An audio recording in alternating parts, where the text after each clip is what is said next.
Welcome to Attenuation, a weekly podcast where two friends come together to drink beer, discuss beer styles and trends, and just generally ruminate on the meaning of life, aka beer.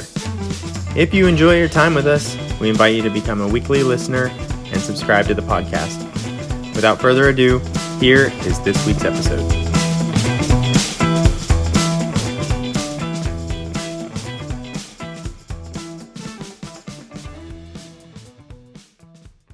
Hello, and welcome to episode 97 of Attenuation, a beer podcast. My name is Jason, and I'm joined by my best friend since 8th grade, Steven. Hello. You're in the field, sir. Yeah, I know, on site, on location. Where are you? Yeah, my Wi-Fi is down at the house, and they have no answer to it, so I've been down without Wi-Fi for a couple of days, or without internet. I should say without Wi-Fi, without any internet. So, life has halted as we know it. And I was like, no, I'm supposed to record today. So I found a local brewery. I mean, one I've been to many times before called Red Horn, and all of a sudden it's super loud in here. Yeah, of course. But yeah, they have Wi-Fi and place to plug in my laptop, and they have beer. So everything we need for the podcast. Beer? I should record here every time. Yeah. All we need is beer and the internet. Record at home? Yeah, there you go. All right, well, I'm really excited because today's episode we're going to be talking about Steven's trip to Firestone Walker Invitational. Yeah, it was a pretty epic trip. I'm very jealous, so you have to recount all aspects of it. He was sending me pictures of the different breweries that were there, and I was getting more and more jealous. Yeah, like I said, I think one of the pictures I sent to you was other half next to Bale Breaker or something. It was just stupid. Yeah, crazy what they had over there. All right, well, before we get into that fun story, we have to do our favorite part of the podcast, which is drinking beer. Let's do it. Yeah, so the way this works is I introduce my beer, give notes, Steven does the same, and then we cheer and give tasting notes.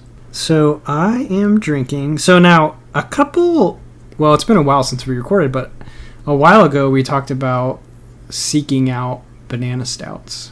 And I think I resolved to try to get some more banana stouts. So I have picked up a number of banana stouts in the interim, and I'll be drinking one of those tonight. That's awesome. Your fridge full of banana adjuncted stouts. Yeah, exactly.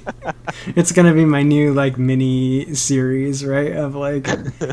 And I made sure, because we talked about it I don't remember what episode. It must have been in maybe the Stout episode, but I made sure that they're all Thai bananas, because apparently, if you use just regular bananas, flavor, the flavors can be kind of off, but they've found that the Thai bananas, for whatever reason, they survive the whole brewing process much better.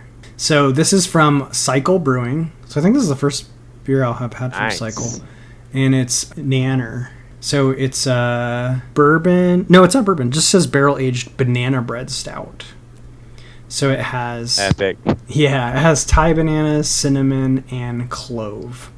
And it's supposed to be like a banana bread beer. So...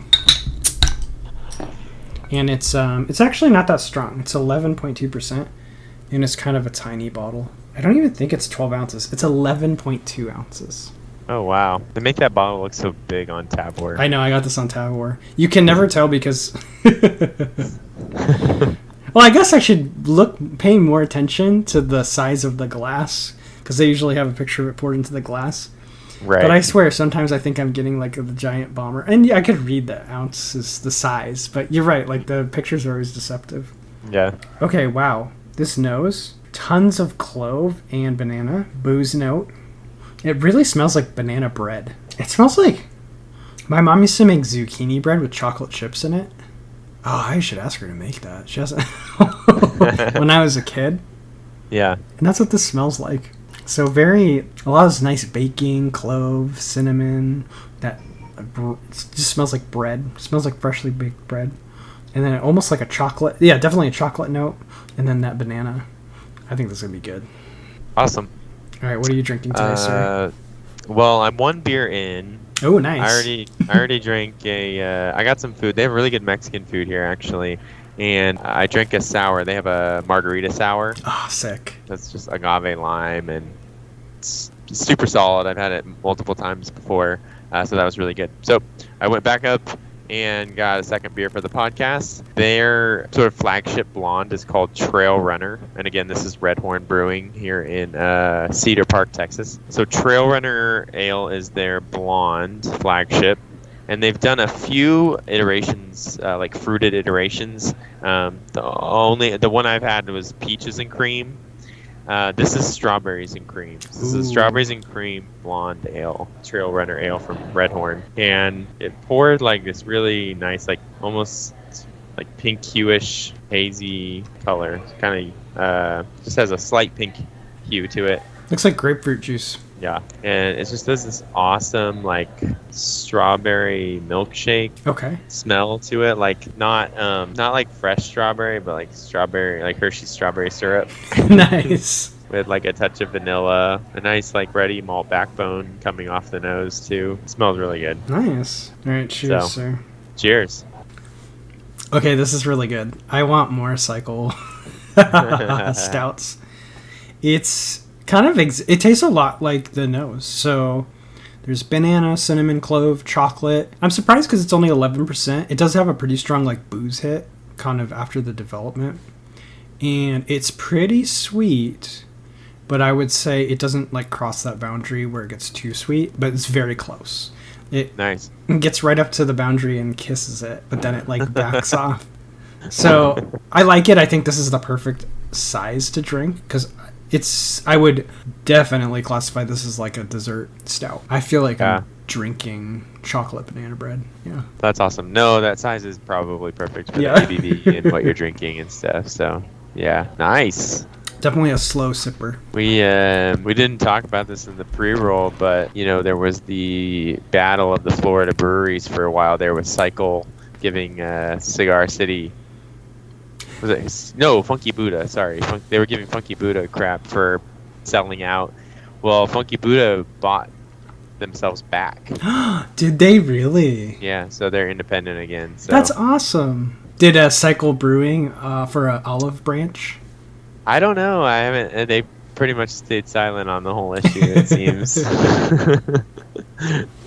don't have anything to say. I'm sure they're happy for them. I'm sure they're happy about it. Yeah. It seems like AB InBev is dumping craft beer. Really? From there, yeah. So they're looking for any opportunity to sell it off. Sell those assets off. Yeah. That's interesting. So the founders, just bought it back. They're like, we'll buy it back. Yeah. Yeah. Huh. So, okay. Cool. We'll have to keep an eye on that. That's an interesting development. But yeah, cool. I'm a Cycle Stout. I'm glad you...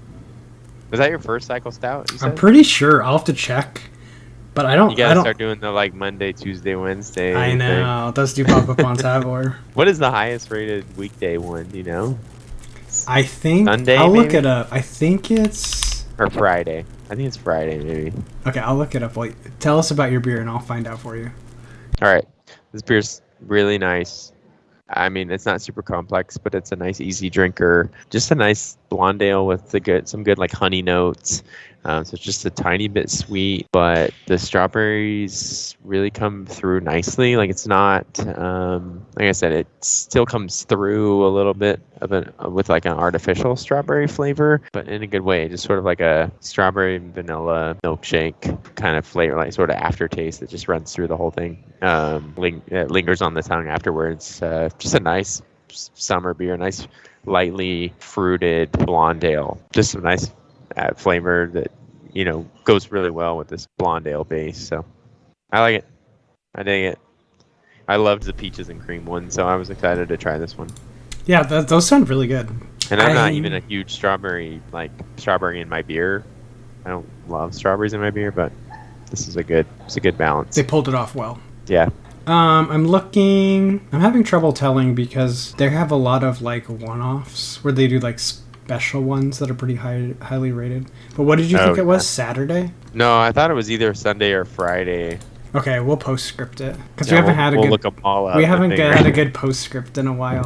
Just ask ChatGPT. I wonder if you can. I'm sure you can. All right. It's a double postscript. We'll see how much ChatGPT. Actually, it's funny. The other day, I was like, I asked it to write an intro to a podcast where two friends drink beer together or something, and it was pretty good.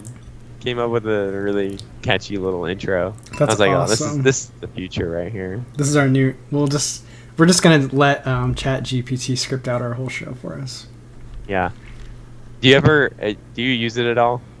I have not personally messed with it that much, but I've seen like tons of prompts and stuff like that people have done. Well, the funniest thing I've seen, like this guy used it to he asked it to write lyrics for a country song about hemorrhoids, and then he put the music to it, like he made his own music, but the lyrics were hilarious. Like they were funny and they rhymed, and it was just awesome. Yeah. And it was like country themed. It was so funny. Like talking about how he can't ride his horse because he's got a hemorrhoid, and it was hilarious. And so like I was showing it to somebody, and they were like, "Wait, it will just do that?" And I was like, "Yeah, you just ask it to like write lyrics to us."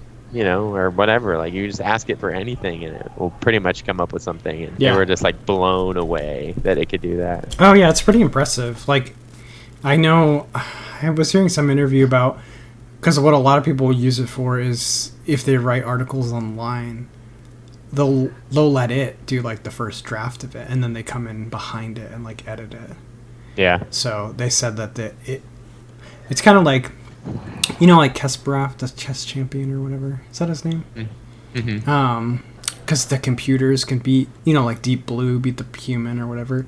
But I could be dated on this, but I know for a while the strongest combination is like they use one of the super strong chess algorithms, but then a person makes it suggests the moves, and then a human picks between like the options, and that's stronger than like just the program. So they're doing like the exact same thing. Like they let Chat GPT like do rough drafts, and then they come in and finalize them.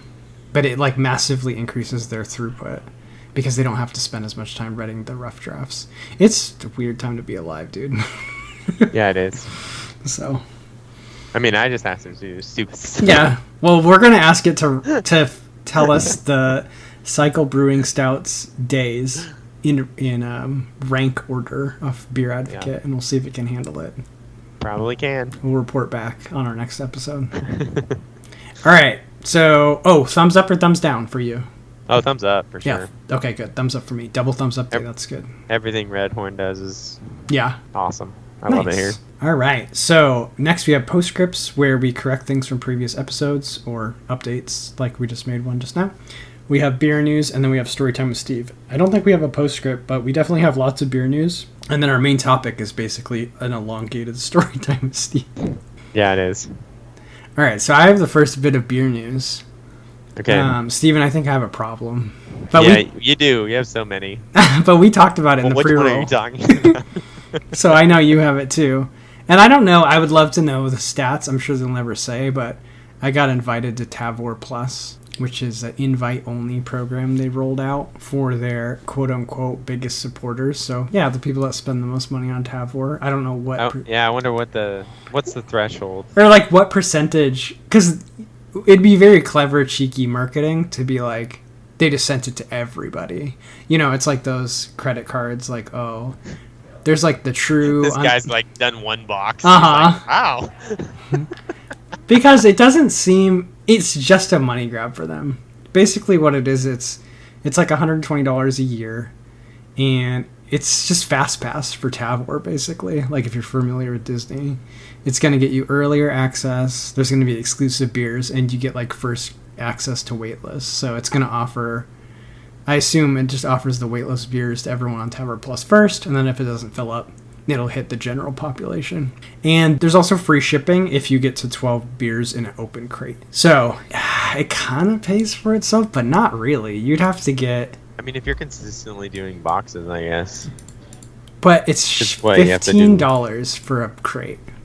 So you'd have to do you'd have to do at least 9 crates with 12 beers in the year to make it pay for itself. Sorry, 8 would pay for itself, 9 you'd be ahead. But that would be... You'd have to buy 96 beers on Tavor.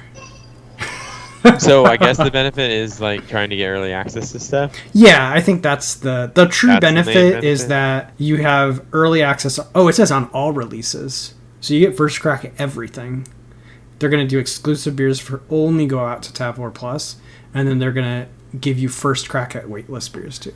So I don't know. This just kind of rubs me the wrong way. It's like, well, like subscription services and all that stuff has just ruined everything. Yeah, and I know like it probably makes sense for them. They just get all this extra money basically, but now I'm like, I will be interested to see like over the next couple months, because I'm assuming this went live because they sent me a final invitation, and of course I did not join just because there's no way I can make it worth it.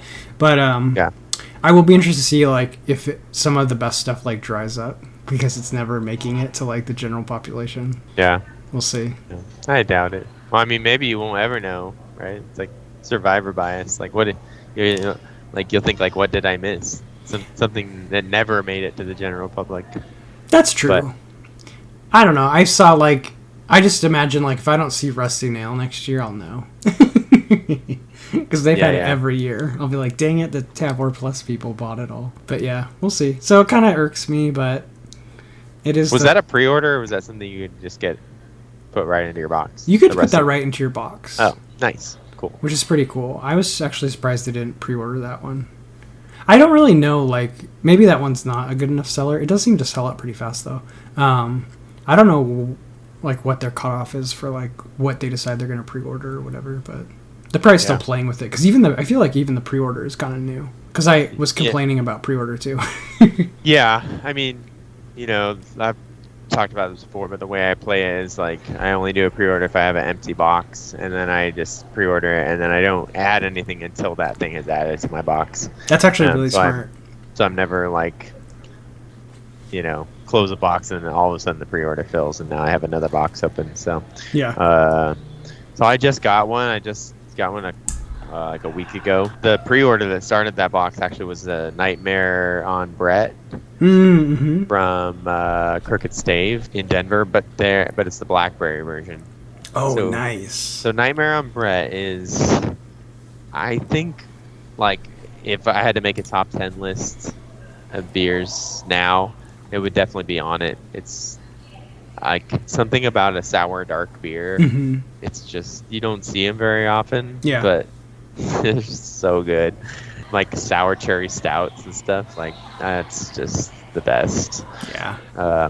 So this Nightmare on Brett, that's what it is. It's a sour dark beer, and this is a blackberry version. So cannot wait to open that up. That's exciting. I bet that's so good. Do you remember, I don't think they make it anymore. It's not as good as Aunt Sally, but Lagunitas made a beer called Dark Swan. Yeah. It was a sour dark. Yeah. It was really good. Not as good as Aunt Sally, but... It was good. Not Aunt Sally. It was good. All right, so that is Tavour Plus. I don't like it, but whatever. Hey, speaking of everything is ruined, the other day, I just had this like flashback back to Woot. You remember Woot? Yep. Woot.com. I saw like a t-shirt for it was like a funny t-shirt, and it reminded me of Woot when like every day there was a new t-shirt, and you try to like you could design the t-shirt and then try to get your t-shirt design on Woot, right? Mm-hmm. Isn't that how it worked? Yeah. And it was funny. It's just one of those things like you just check every day. You just had to go to Woot.com every day and just check out what the t-shirt was. So anyway, I was like, I wonder if that still exists. So I go, I just put Woot.com in. It comes up. It says Woot at the top, and then underneath it goes an Amazon company. And yeah, like, they bought them. I hate everything. I hate everything. So what's cool? So I actually have an update for you. I think Woot Shirt still does this, but it got a lot worse because they actually switched. They used to use like stuff, right? Like they still have the shirts, but they switched like the shirt they used. They used to use like, I don't know if it was like American Apparel. It was like a really nice t-shirt. Oh, okay. Yeah. And then they kind of switched like, now this might be outdated information, but I know they like switched what they print them on, and they kind of went downhill. But the one thing that is pretty cool, at least last time I looked on there, and actually I kind of don't like this either. Part of the thing that's cool about Woot Shirt is they do one run of the shirt, and then that was it. But now, apparently, like, they'll print any shirt in the entire catalog for you. I guess it is kind of ruined. Yeah. Everything now is just, like, on demand. An Amazon company. Yeah, and even something that was supposed to be like limited release, they're like, never mind. You can just have whatever you want as long as you Yeah. pay us. Right. Yeah. All right. Well, we're two Uh, old men complaining, drinking beer. Yeah, we are. All right. So we don't like Tower Plus. We don't like Amazon. Oh, did you want to tell? You texted me that really interesting franchise brewery program. Did you want to talk about that? Yeah, well, so I think it's something where like if you're on Untapped, or I get like these Untapped like news emails or whatever, and this was on one of those, and it was basically there's this brewery called Voodoo Brewing, and I don't even not sure even where they're out of, but they will sell you a franchise, so you can open your own Voodoo Brewing just spend the money, open the franchise. Like all the food stuff is the same everywhere, and then all the beer. I don't think you brew on site. I think they must just bring the beer in, from what I understood. But so it's you're just serving Voodoo's beers. But it's just kind of like it's a way for maybe I guess someone who wants to be in the brewery slash gastropub restaurant business to do it in a way like don't open an Applebee's, open a Voodoo Brewing basically. So I sent it to you, and I think you were like, I would never want to do that. Yeah. Like you want control of the beer, like if you're actually doing it. But I thought the idea was cool. Well, it is. I mean, it's basically a franchise. Like it's like opening like if I open a McDonald's, I don't get to be like, I'm going to make my own menu. Right. Exactly. I serve Big Macs, right? Or yeah. So it makes sense. I mean, it's literally just like a franchise. It's a brewery in a box, and they do all the beer for you. So it's kind of cool. If you really wanted to have like a brew pub and restaurant, but you didn't want to have to worry about like making the beer part, they would be a perfect yeah. Well, and the thing too, right now, because nothing like that really exists, a lot of people, like if you just opened in Austin or something, like a lot of people wouldn't even know that you weren't an independent like your own brewery. Gotcha. Yeah. So in some ways, like probably good to get in now and do it before everyone's like, oh, that's just the chain brewery. That's the chain craft brewery. Yeah, no, I just thought that was totally like super interesting. I want to say it was like $500,000 or $600,000 to get in. Oof. But I mean, I think all franchises are expensive. I think I don't remember how much. I don't remember when I knew this, but I think a McDonald's franchise is like, it's probably way more now, but it was like $1 million at one time. Mm-hmm. Yeah. Yeah. But imagining like how much you make. Is like it seems like pretty reasonable. Yeah, like the break-even point is probably pretty good. Yeah. All right, well that's interesting. What was the beer? Voodoo Brewing. Voodoo Brewing. Okay, cool. It's genius for them. Oh yeah, it's smart for them because they're not fronting any of the risk, and then they just get to sell you a bunch of beer. Yeah, it's like this is how they're expanding, right? Like we've talked about the perils of expanding, right? Breweries expanding, so this is like the best way for them to do it. No, 100%. I mean, it's someone else to take all the risk. Very low risk for them, and then if you do take them up on it, they're selling you all the beer, so they're just increasing their sales with almost no risk. Yeah. Yeah, it's smart. It's smart like Tabor Plus. Yeah. Okay, cool. And then we had another article, I think about growlers, and I didn't read it, but I'm really interested. Yeah, so I haven't really thought about it too much because I don't really use them, but the article was kind of a discussion about like, are growlers dead? Like, is that still a thing? To take your growler and have it filled at a brewery. And one of the reoccurring like theme from the discussion was the brewery can't control how clean you bring that growler in. Like, they can rinse it out, but they're not washing the growler. True. So the quality of the beer that you're taking home because you put it in a dirty growler may reflect poorly on the brewery. And then the other thing too, for me, I've never done a lot of growler fills because it's a lot of beer. it's like 64 ounces of beer in a full size growler, Right. and you have to drink it quickly. That's always been the thing that holds me back is there's no way I'm going to drink all that before it goes bad. Yeah. So unless you know, like, you're going to a party and you're going to pour it all out to everybody or something like that, it just really does not make any sense for me, at least. And then, yeah, it's just there's so many better options. Crowler being one of them.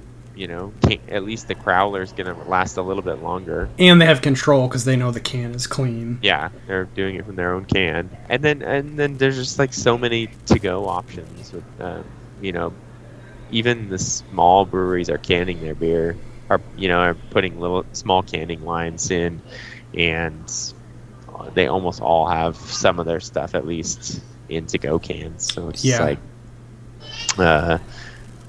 anyway, like, and then, you know, do you always have the growler with you in your car to have it filled? I don't know. Yeah, and I never even thought about the fact that they're probably all dirty. I just can't, like, it's hard to clean. It's a hard thing. It's a hard vessel to clean anyway. No, 100%. So it does make you wonder. Yeah. Because the aperture is so small. Mentioning that they'd seen some pretty gnarly ones. I bet, yeah. People just like drink it, leave it on the counter for a week, and then go fill it up again. It's nasty. So, what was the consensus of the article? That they're dead? Yeah, that's not really. It's just not really a popular idea anymore. Yeah, it's not. Rarely see growler fills. Yeah, I do feel like almost any place you walk into now, that a lot of places are canning. So. You can just, even like, you know, our local brewery's been doing it for years. They have almost everything they have on tap in cans, like in a fridge, and you know it's fresh. Yeah. So you don't really need to worry about bringing in your glass jug. The couple growlers I have are just decoration on my shelves at home. So. Yeah. Well, they are really cool. Like, in a certain... Yeah. All right, cool. So tell me about Firestone Walker Invitational. Yeah. Well, first, I will do a mini story time with Steve that just happened today. Okay. So when I went to open my tab here, I gave him my credit card, and they swiped it, and it like wasn't running. She's like, "Yeah, it's not going." And I was like, "Oh, okay." I just gave her a different card. That one worked. Well, like a few seconds later, I got a text message from Chase saying, like, "Is this you?" It was a fraud alert, right? Mm-hmm. And I'm like, "Okay, how bad is your algorithm that like me buying beer at a brewery does not check out?" Right. Like, how do you think that that's not me? Okay. Well, it's not only it's like a brewery where you live too. Yeah, it's local. It's yeah. Anyway, that blew my mind. So that's really funny. That just made me laugh. You're like, "Yes, Chase, this is me." Yes, duh. This is what I do all the time. I'm losing faith in your that's actually really funny. Yeah. All right, so Firestone Walker Invitational. So it was really cool. It was a cool weekend. My wife and I flew out, and we actually flew into LA, and we drove up from there to Hearst Castle in San Simeon. I had been there before. My wife really loves it there, but I didn't have a great time the last time. I just wasn't that interested, but this time was really cool. Like I was just I don't know, maybe I'm old now. Open yourself to the experience, Steven. Yeah, I think I'm probably just old. Yeah. And that stuff like interests me now. I don't know. Yeah, it is funny. It's just cool, like history and cool architecture and stuff like that. And it's interesting to see how the architecture changes throughout different parts of the house, and it's just really cool. And the artwork and how much money was spent there is just crazy.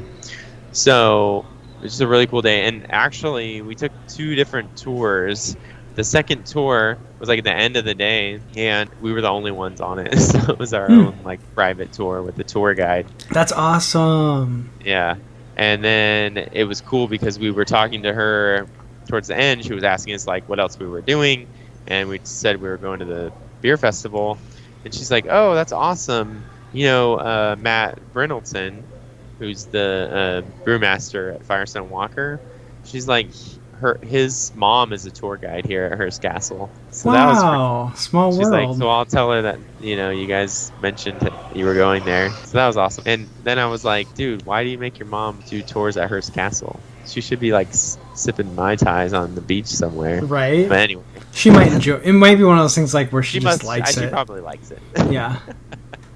I know that they are very like tied to that area. They Yeah. love that area. So I'm sure it's just something that she's loved for a long time. But yeah. So then the next day we went to the beer festival. They actually don't. I for some reason up until like the day before, I didn't realize that it was not actually at the brewery grounds. Oh. It used to be, I believe, but they have now moved it to an event center. It's like a sort of a fairgrounds area in Paso Robles. So we just stopped at the brewery grounds and just kind of walked around a little bit. It's a huge facility. They also have their own little like merch shop that we went through. It was really cool. And then we went up and parked for the festival. You get. I'm starting to think that I'm glad that I didn't get the VIP ticket. Okay. You get in an hour earlier, but like I don't know how much more beer can you drink in an hour. Right. I don't know if it's necessarily worth it, unless you just like have a lot of money and don't care. It was really expensive too, right, for the VIP? Yeah, I mean tickets were like $120 each. Yeah. So, which honestly, like in the grand scheme of things, is not that bad. Okay. GABF tickets are like $80 a session. But man, some like smaller beer fests around here in Texas are like almost $80 a session, and it's like, and you're like, are you it's tripping? not even close to the caliber. So, so $120. And the huge thing about this festival, and the best thing about it, other than the beer, is that there's like every third booth is food. Oh, so there's really? Tons of local restaurants that have booths, and then they do a whole. It's a competition. So like towards the end of the festival, you on your phone you vote for the best beer or the best brewery and the best food booth. Wow, that's cool. Wait, did you have to pay for the food or? No, it's all included. What? Okay, that's so like the best festival ever. Like, yeah, that's what I was saying is like the deal. It really is not that bad of a deal because there's so much food. I mean, it's unlimited. You can keep going back to whatever booth you want if you love the food. Like, the food was so good too. That's really cool because that would really help too, especially like when you're doing so much drinking, just to be able to eat kind of throughout the whole experience. That's ideal. And then the other hard thing, it's so funny. I'm watching the weather because this beer festival is historically hot. Okay. It's a little warm in Paso Robles usually. And I'm watching the weather. I'm like, oh no, it's going to be like in the 70s the whole time. No, that day, all of a sudden it went from being in the 70s to like 86 was the high. I'm like, no. So it was hot as balls. It was so hot. We like slathered ourselves in sunscreen. Smart. But man, it was so hot.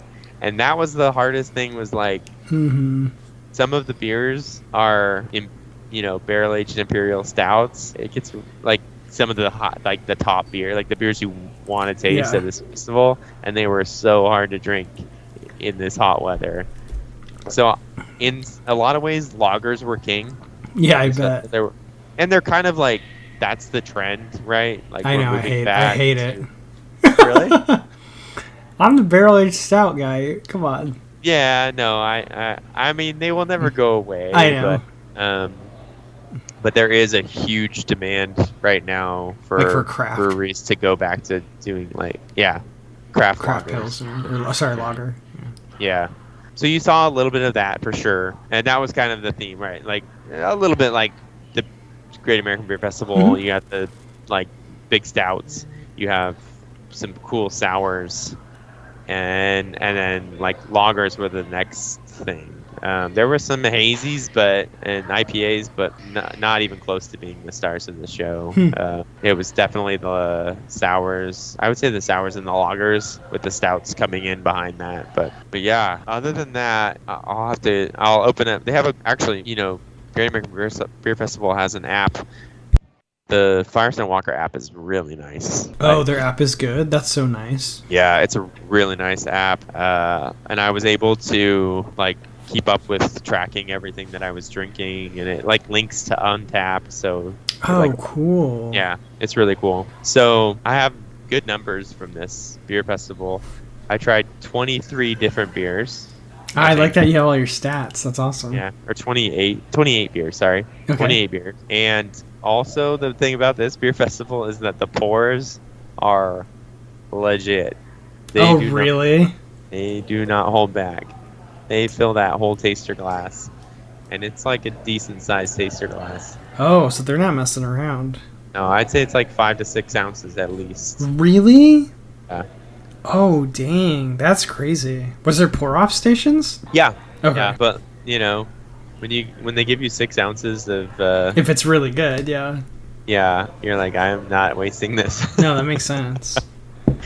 Well, and I guess there's not as many like I guess at the Invitational, there's all the beer there is like really good because some of the stuff you try like out of curiosity at Great American Beer Festival, it's like, not great, and then you're like, I can only drink so much beer tonight. I'm not gonna drink yeah. this. I'm a pretty aggressive pour offer, but yeah, right.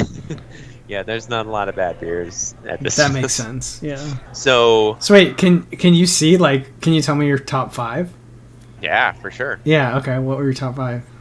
Okay, so our favorite beer between like that my wife and I like sort of agreed on together was All Citra Everything from Other Half. Ah, nice.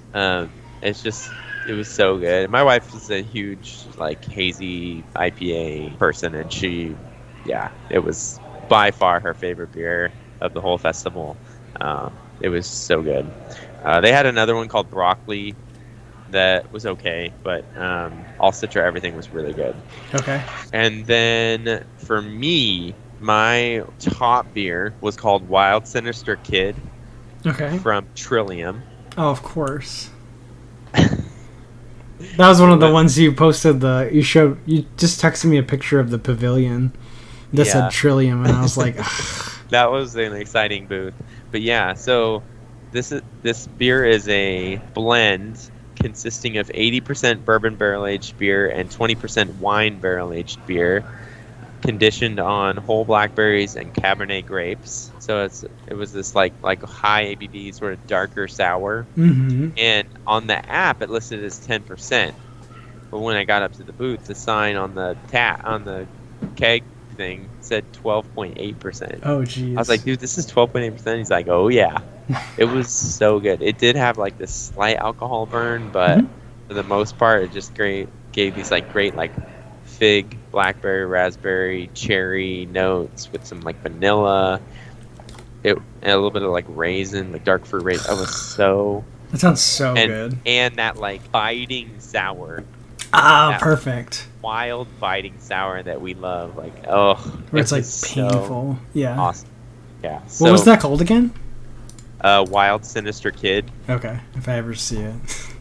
Another one I really like was you've had Great Notions Overripe, yes, which is like mangosteen IPA. So their one of their flagships is just called Ripe, okay, which is like a hazy IPA. Well, they had a West Coast Ripe there, so it was a West Coast version of their Ripe IPA. It was phenomenal. Really? Yeah. So yeah, Great Notions West Coast Ripe was another one of my favorites. My wife like I said, she prefers the hazy stuff. So yeah. The West Coast IPAs aren't her favorite, but it was amazing. We finally gave in, and we got in the side project line. You sent me a video of how long the line was. It was absurd. So long. It was kind of a good sobering up line.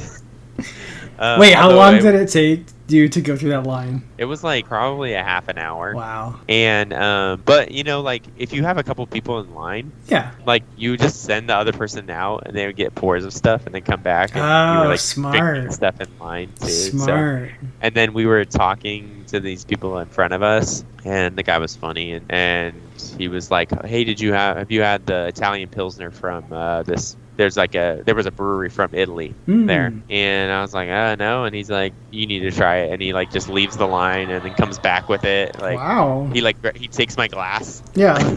Brings it back. That's an assertive fellow. My wife's like, you cannot drink that. Yeah, what like, if he might have roofied it. He might have roofied you.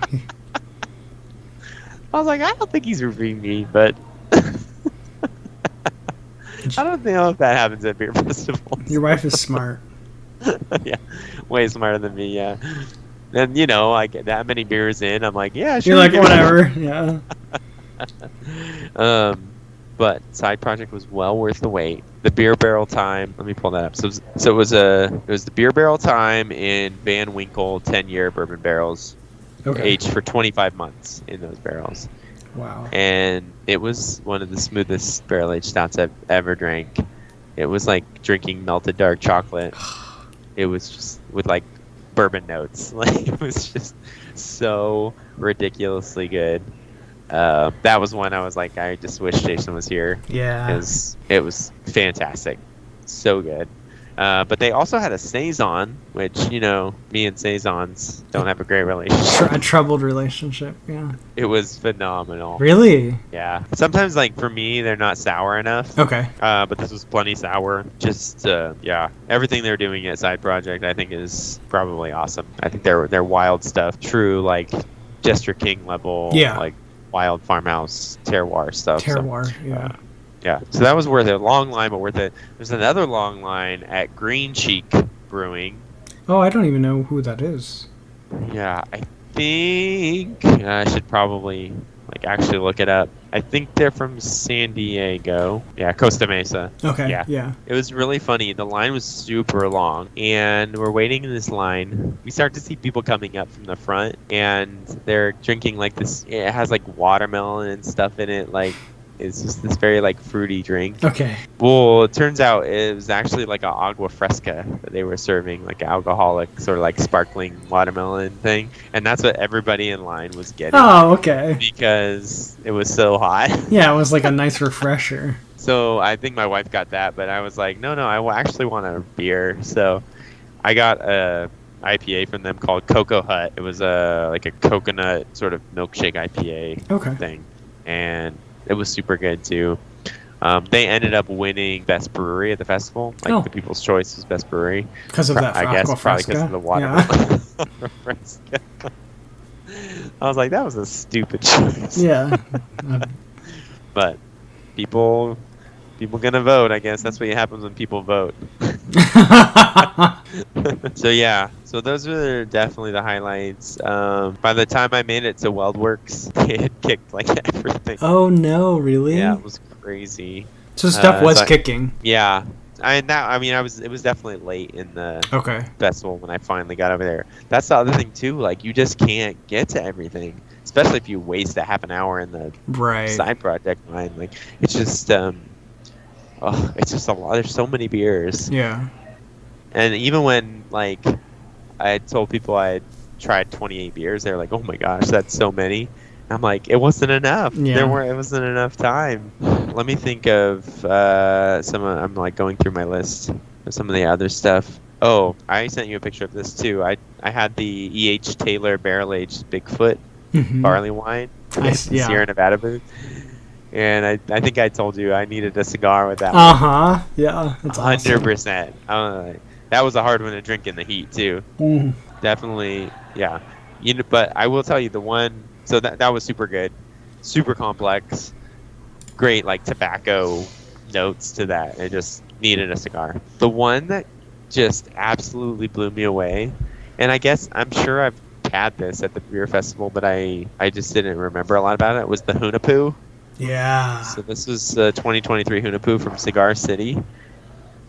Dude, it was like a spicy snickerdoodle stout. It was phenomenal. Do you remember the first time we went to a Great American Beer Festival? I made us go to Cigar City first. Yeah, that's where we went first, right? Yep. Yeah. Because that's one of the beers I wanted to drink. And I could probably safely bet that I didn't even try it when we went. I don't think you did. Yeah. Oh, it's not much of a stout. You were just looking for sours, yeah. Yeah. I don't know. That may be the first time I've ever tried it, I guess. But so good. Like, it Yeah. really, really blew me away. I was not expecting that. There was another one, Black Tuesday from the brewery. Yeah, that's pretty famous. Yeah, I that's like think they I've do that tried in that. Heaven Hill barrels, Henry McKenna barrels, E.H. Taylor barrel, Blanton's barrels, and Eagle Rare barrels. Yeah, that's crazy. So, yeah, it's insane. It's a huge blend of really big stouts. I will say I didn't love that one. Okay. I think And honestly, this is blasphemy, but I think the brewery is like super overrated, especially for what they charge for their beers. I think maybe at one time we should do a deep dive on the brewery, because I think they fall a little bit into like the classics category, where I really think they were probably super ahead of their time. I don't know like what wave they were, but I feel like they've been around forever. But we could look into it. But nowadays, I feel like for how much they charge for their beers, there's better options. yeah, I'm trying to think of like my favorite beer from them. Mm-hmm. I don't know if I have one. I think mine's their horchata beer. Yeah, that's true. Just because it's so unique and no one does anything like that, as far as I know. And I love cinnamon. I want to say I think I had like a something banana from them. Banana bread something. I can't remember. Anyway. Their beer's good. It's very expensive. I guess it is. Yeah. I had the banana muffin stout. Mm-hmm. And it was very good. In fact, I might even have one more. You like have one in your fridge right now? That's funny. Yeah. But yeah, they're not, I don't know. Yeah, this did not blow me away, but I was drinking a lot of beer, so. Well, it's funny how that happens too. Like at a beer fest, it's like it's like what we did at Great American when we got to try Rusty Nail and Bottle Logic. Fundamental observation, like within 5 minutes of each other, and it's like one of those rare opportunities where you really get to try some of the best beers side by side, like whereas it's very difficult to set up situations like that. Yeah, for sure. But yeah, so there was one of the longest food lines was for pizza.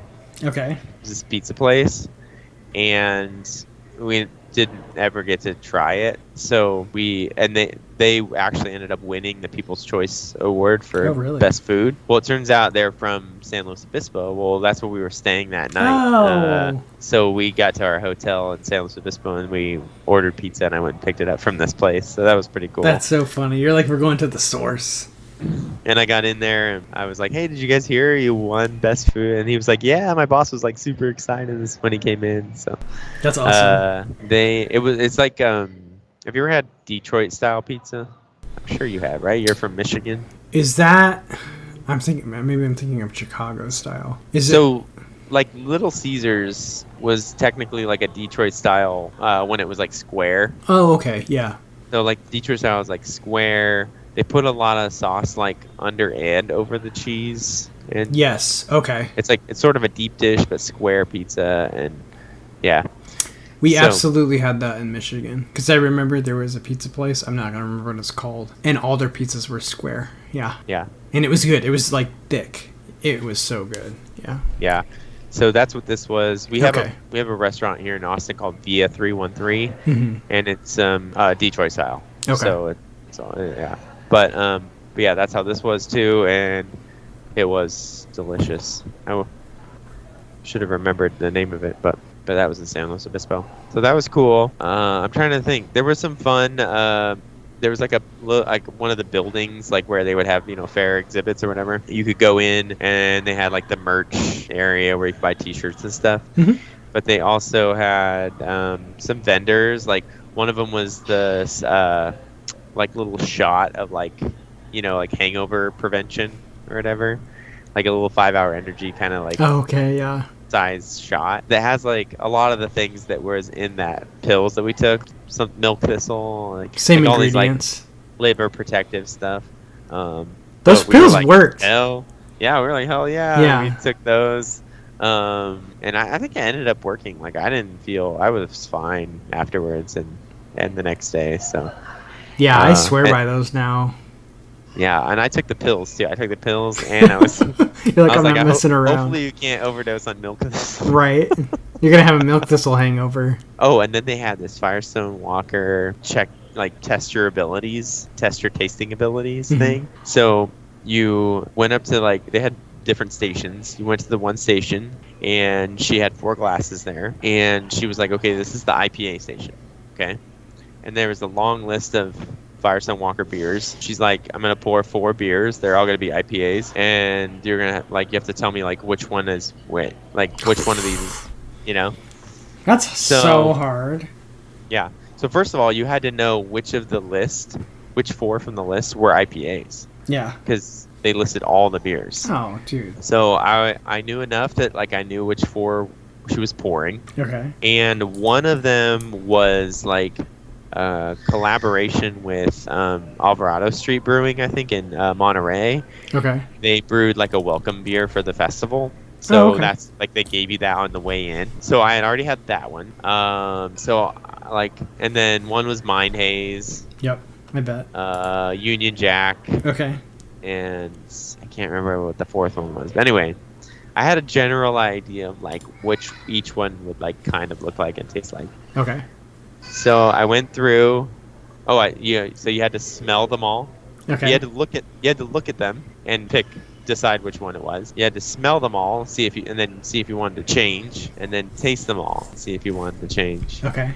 And ended up going with my original. Like I never changed throughout. Like I was about to change my after the tasting, and she was like, "Are you sure?" Final. Is that your final answer? No. Like I want to keep them, and sure enough, I was right. Nice. It's like, wow, you're the first one to get it right. So I got a little pin. Nice. It's your first step towards being I think I was mostly lucky. No, it's all you're training to be. You're gonna be level 1 before you know it. Yeah. Cicero. Well, I know. I should have gone back into another station, but it was funny because I was like drinking all of them, and she's like, "You don't have to finish them." I was like, "Oh, I'm finishing." She was like, "We have a lot more beers to drink." Yeah. But that was it was just a cool thing that they did. And at one point we went and listened to they had a little discussion panel, and it was Matt Brynildson, Vinny from Russian River, a guy from a brewery in I think like Germany or something, and then cool. and then the brewmaster from Green Cheek. Oh, okay. And they were just talking about IPAs, the evolution of IPAs and stuff, and it was kind of hard to hear them, but I was just mesmerized by the fact that they were just all up there talking. The titans of industry, yeah. I was like, this is awesome. And then one of the booths I was at one point, Vinny was there, like hanging out with them. Oh, it was Urban Roots Brewing, which is in Sacramento. Oh, cool. So I was getting a beer from them, and Vinny was there hanging out with them, like tasting beers. I was like, this has to be so cool for them. Oh yeah, I'm sure. Could you imagine? He's just like tasting your beers and I mean they invite like they personally pick the breweries. Yeah. And so they know these people, and they're all friends. It's just very cool. So definitely the best beer festival I've ever been to. Great American Beer Festival is something else. Like I love that festival. I always will.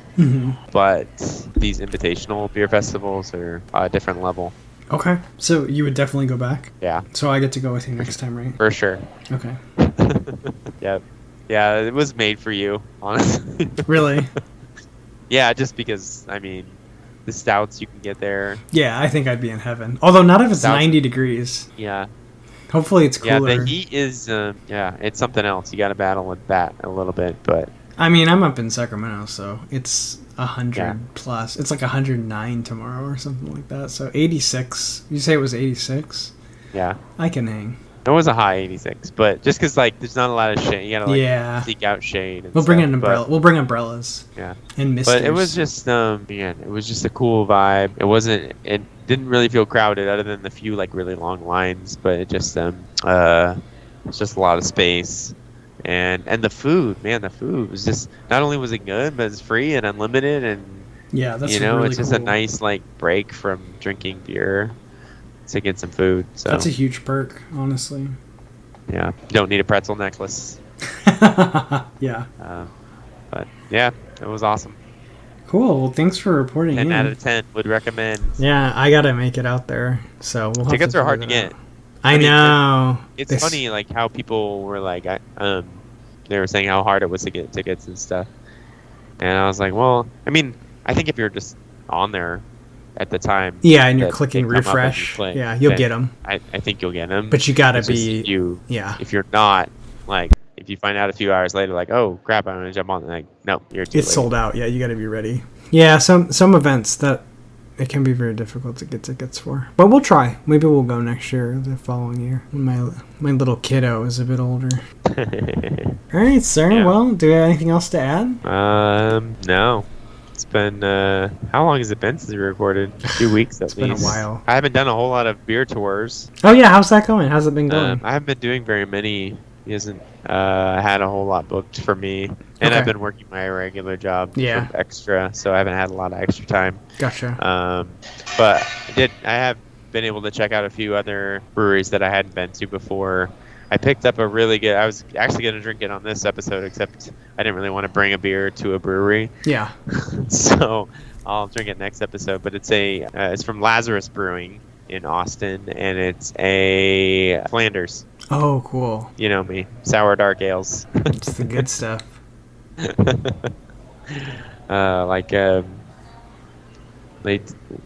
What is the man? My mind is not working. What's the new Belgium one? La Folie. La Folie, sour brown. Oh, I have. Oud Bruins. Yeah, I do have one last parting update. Yeah. Steven knows because I texted you, but I tried that. Is it Freaky Bones? It used to be called. It either used to be called Creaky Bones and now it's Freaky, or vice versa. I honestly don't remember. Well, so it must be Creaky Bones is cherry, and then Freaky Bones is like a raspberry version. No, it's still Right. cherry. It's still just cherry. Yeah, so they stopped doing Creaky. It's Freaky. That's the new one, and they replaced it with Freaky. Okay. Was this in like the order you made from Firestone, or? Yeah, so I did like a custom order from Firestone because I figured out they'd ship to me. So I got like their anniversary blend and all that stuff. But yeah, they don't make. I loved Creaky Bones. It was their wild ale with cherries, and they stopped making it for a couple years, and then they replaced it with Freaky Bones. It's just as good. I honestly don't. I can't tell you the difference between the two, but oh, it's so good. It's like that, just powerful sour that makes your like whole face. You're just like, oh, it's so sour, and then the cherry. Oh, it's really good. So big thumbs up to Freaky Bones. You just reminded me because Firestone Invitational, Firestone Walker. So yeah, I'll probably do that. I think every year I'll probably put an order in because I want to get their parabola and No, that's a great way to get those. Just because they only do them once a year, so it's a good way to get them. But yeah, definitely thumbs up on their Freaky I was a little Bones. disappointed I didn't get to drink a lot of beers from Firestone. Firestone. They had the booth. When I went to the booth, they were like going down the line. So they had 4 lists of like 4 or 5 beers, and so they were going across the top. So they were pouring like 5 beers, and then anytime one of those would kick, it would bump down to the next thing below it or whatever. Okay. So, like you didn't get to like really pick the exact thing you wanted. Like you had to pick from what was pouring at the time, Gotcha. unless you like went back later. So the sour they were pouring was called Wild Pirate, and I'll have to pull it up. It was a rum barrel aged sour brown with like strawberries and vanilla. It was terrible. Really, you didn't like it? It was not good. Oh, that's too bad. Yeah.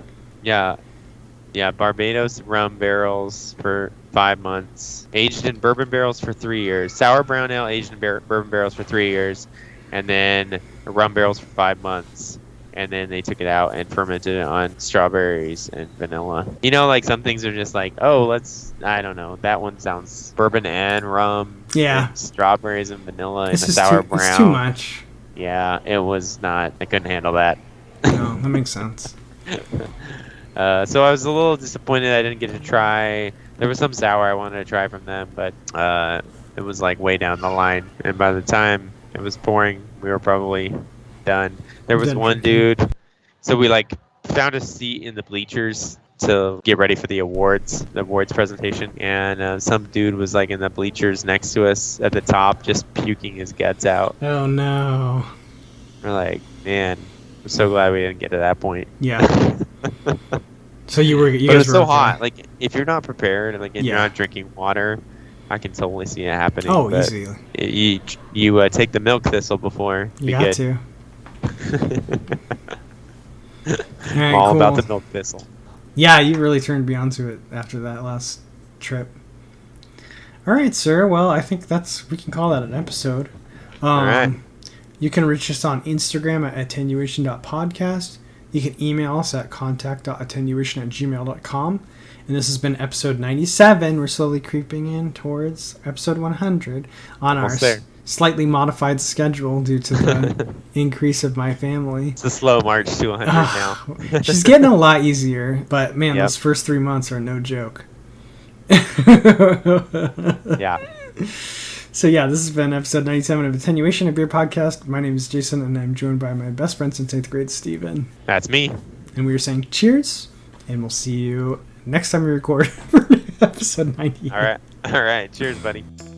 Thanks for listening to this week's episode of Attenuation, a beer podcast. Don't forget to subscribe to the podcast and follow us on Instagram or Facebook for more fun content. Catch you next week. Cheers!